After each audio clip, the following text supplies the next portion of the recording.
پتہ چلا اگر ہمارا لباس گندا ہے، ہمارا لباس گندا ہے تو ہمیں اس کی فکر ہوتی ہے، لباس صاف کرنے کی فکر ہوتی ہے۔ ایسے ہی مرد عورتوں کے لباس ہیں، لہذا عورتوں کو چاہیے کہ ان کا لباس صاف رہے، عورتوں کو اپنا لباس صاف رکھنا اور مرد اپنا لباس صاف رکھے۔ یہ مثال اللہ تبارک و تعالی نے دی ہے، نزدیکی بتلائی ہے کہ شوہر اور بیوی میں کتنی قربت ہے اور کتنی نزدیکی ہے۔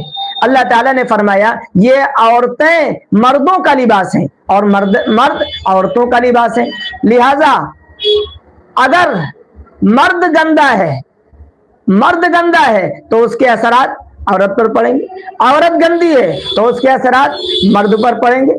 لہذا جس طریقے سے اللہ تبارک و تعالی نے